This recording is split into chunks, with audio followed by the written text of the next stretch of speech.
Amaterasu, Susanoo, Tsukuyomi, Izanagi dan Izanami. Ini merupakan nama-nama dewa Shinto yang diimani oleh masyarakat Jepun. Pada hari ini, sebahagian masyarakat kita mengenali nama-nama tersebut. Tahukah anda, pada suatu ketika dahulu, masyarakat Melayu pernah dipaksa untuk menyembah Maharaja Jepun dengan menghadap ke arah timur, yang mana Maharaja Jepun mendakwa dirinya adalah titisan Dewi Amaterasu. Malah pada hari ini, pengaruh kepercayaan khurafat Jepun masih kiat disebarkan di dalam negara ini dengan pelbagai cara seperti festival, anime dan usaha gerakan misioneri. Pearl's Wisdom kali ini akan membawakan siri jelajah ke Jepun untuk mengajak anda melihat kepercayaan Jepun yang telah dilebarkan pengaruhnya ke dalam negara kita.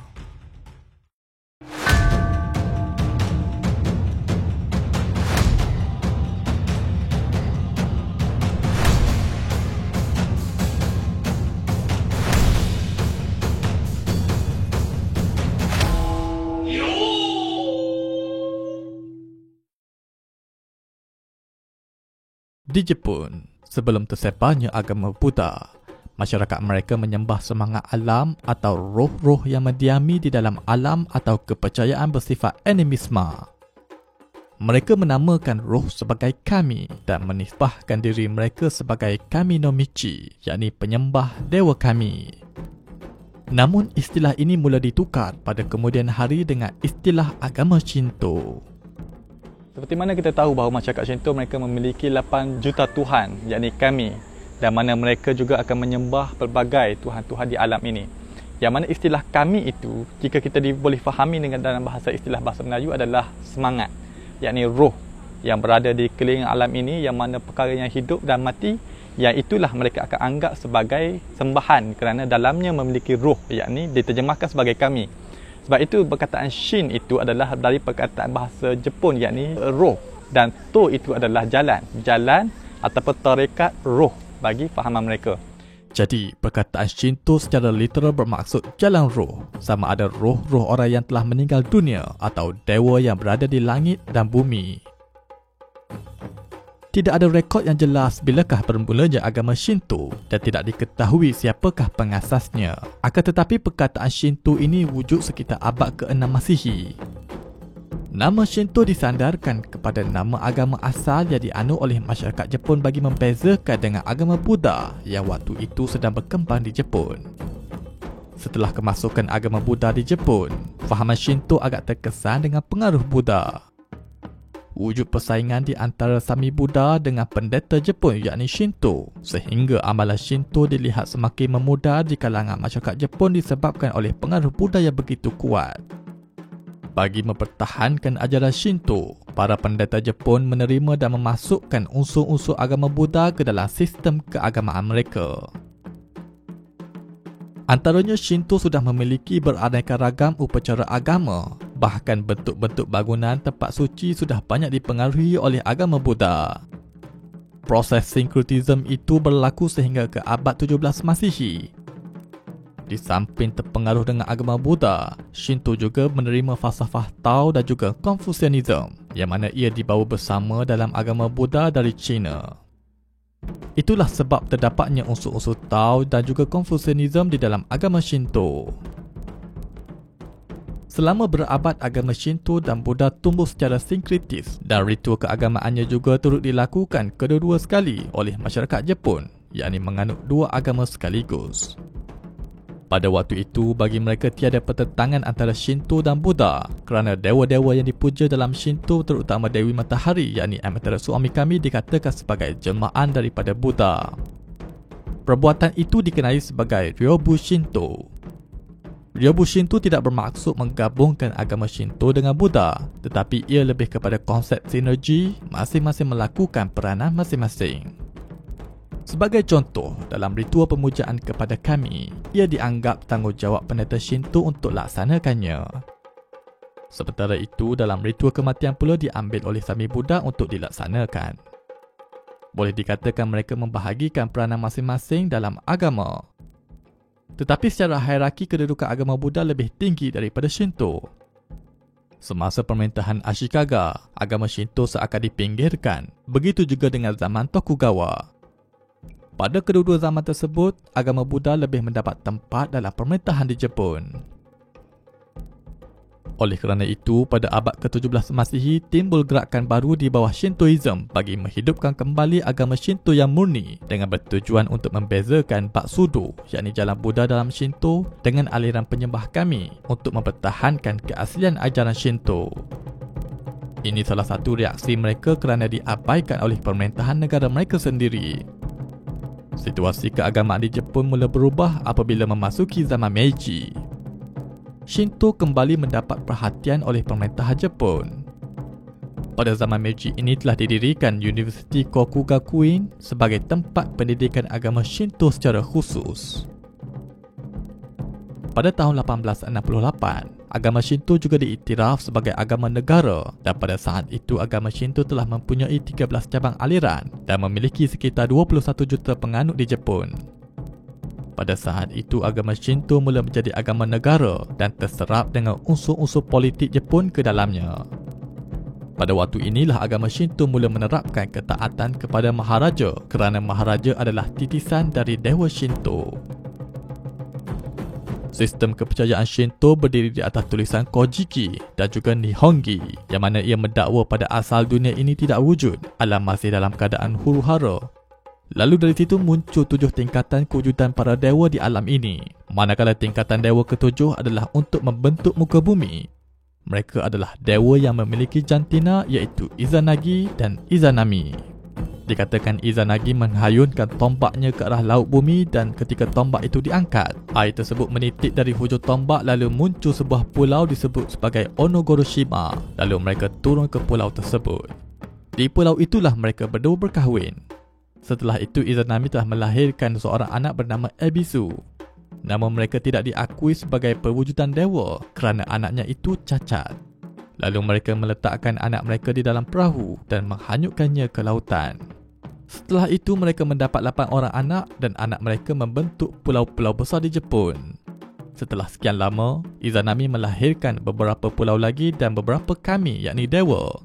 Setelah Izanami melahirkan Kaguzuchi, yakni dewa api, dia telah terbakar dan menyebabkan kematiannya. Oleh disebabkan terlalu sedih dan kesal, Izanagi telah membunuh dewa Kaguzuchi lalu menggerak lapan dan dibuang lalu menjadi gunung berapi. Oleh kerana tidak mampu hidup seorang diri, Izanagi pergi ke Yomi, yakni neraka, untuk mencari isterinya Izanami. Setelah berapa lama mencari, akhirnya dia menemukan Izanami yang diseliputi dengan kegelapan. Izanagi meminta isterinya untuk pulang dan tinggal bersamanya. Namun Izanami mengatakan bahawa sudah terlambat kerana dia sudah memakan makanan dari Yomi dan itu menyebabkan dia sudah menjadi sebahagian dari Yomi dan tidak dapat dihidupkan kembali di dunia. Walaupun demikian, Izanagi tidak mahu meninggalkan isterinya. Lalu dia menyalakan obor api. Namun dia terkejut melihat rupa Izanami yang dahulu cantik tetapi sekarang telah menjadi seperti mayat yang membusuk. Setelah melihat, Izanagi melarikan diri. Lalu Izanami bangun dan mengejar suaminya. Ketika Izanagi sampai di pintu gua Yomi, dia telah menutupnya dengan batu supaya Izanami tidak boleh keluar lagi dari situ. Setelah keluar dari neraka Yomi, Izanagi melakukan misogi, yakni ritual mandi untuk menghilangkan kotoran yang melekat pada dirinya ketika berada di dalam Yomi. Ketika sedang membasuh mata kirinya, maka terlahirlah Dewi Matahari, yakni Amaterasu. Saat mencuci mata sebelah kanannya, terlahirnya Dewi Tsukuyomi, yakni Dewi Bulan. Dan saat mencuci hidung, terlahirnya Dewa Susano, yakni Dewa Ribut dan Angin. Ketiga-tiga dewa itu disebut sebagai Mahashira no Uzunomiko yang menerima tugas daripada Izanagi untuk menguasai bumi. Itulah sumber asas bagi kewujudan alam dan tuhan-tuhan di dalam agama Shinto. Dalam Shinto mempercayai bahawa semua roh atau semangat dianggap memiliki daya kuasa yang boleh memberikan manfaat kepada mereka. Daya kekuasaan itu akan dipuja dan dipanggil dengan nama kami. Kesemua kami ini memiliki nama tersendiri. Penganut Shinto juga mengakui bahawa adanya Dewa Bumi dan Dewa Langit. Manakala dewa yang tertinggi dari kalangan kami adalah Dewi Matahari, iaitu Amaterasu Omikami. Dia dikaitkan dengan pemberi keamanan dan kesejahteraan serta kemajuan dalam bidang pertanian mereka. kerana itu, bendera rasmi Jepun menggunakan simbol matahari kerana selain daripada mereka merupakan negara pertama yang menerima terbitan matahari, ia juga faktor kepada kepercayaan Amaterasu Omikami. Bagi melakukan ritual penyembahan kepada kami, mereka hendaklah melakukan di tempat-tempat suci atau di rumah ibadat kecil yang dikenali sebagai Kamidana. Kami merupakan dewa dalam agama Shinto dan ini merupakan tempat yang menjadi penyembahan kaum Shinto kepada kami, yakni dewa mereka. Dan altar ini dikenali sebagai Kamidana. Manakala bagi mereka yang ingin ke kuil Shinto, mereka perlu melakukan beberapa ritual yang dikenali sebagai omari seperti tunduk hormat di pintu masuk kuil. Dan setiap tempat terdapatnya Kamidana ini akan memiliki tori Shinto, yakni simbolik kepada satu tempat biasa kepada tempat suci yang menjadi ruang ibadat bagi kaum Shinto. Kebiasaan di dalam kuil tersebut akan ada kawasan untuk membasuh tangan yang telah disediakan. Ia dipanggil sebagai ritual Temizu. Setiap ruang masuk bagi rumah ibadat Shinto, mereka akan meletakkan satu tempat untuk mereka melakukan purification ataupun istilahnya boleh dipahami sebagai wuduk. Yang mana ini dikenali sebagai Chozuya atau Temizuya.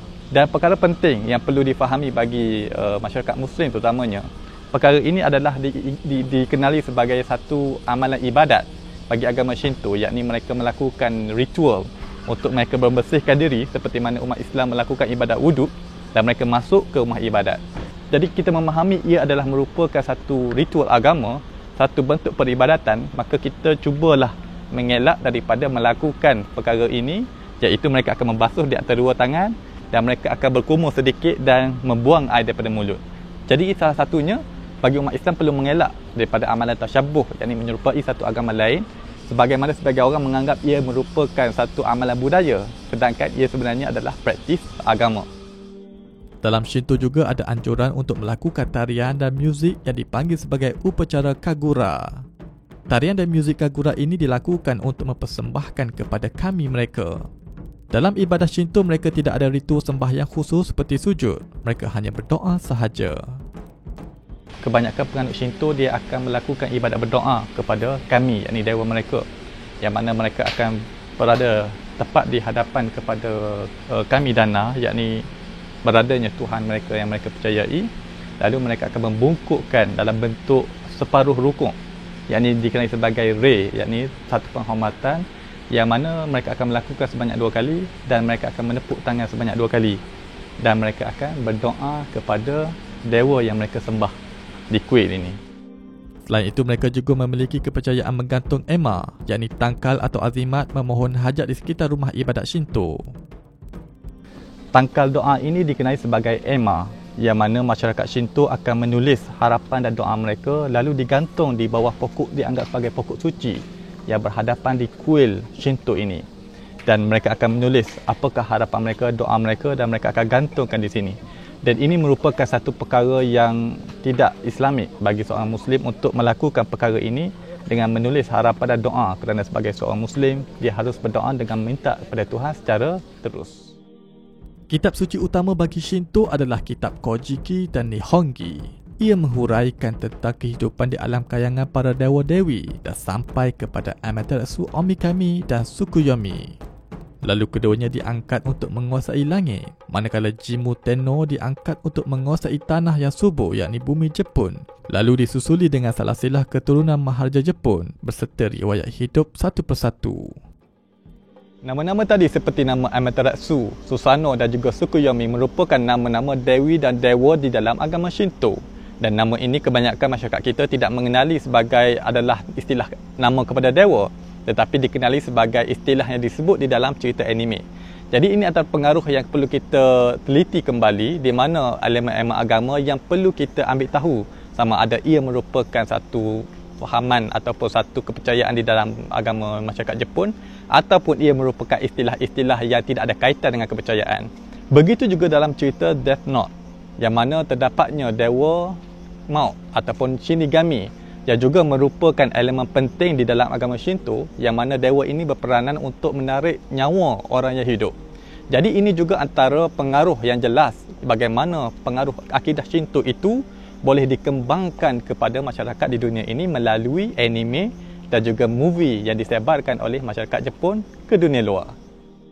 Hakikatnya jelas bahawa pengaruh kepercayaan Shinto ini turut tersebar dengan pelbagai medium yang lain ke dalam negara kita. Nantikan episod yang akan datang akan membincangkan bagaimana penjajahan Jepun ke tanah Melayu telah menerapkan kepercayaan pendewaan kepada Maharaja Jepun kepada umat Islam. Umat Islam pada ketika itu disuruh untuk rukuk menyembah ke arah istana Tokyo.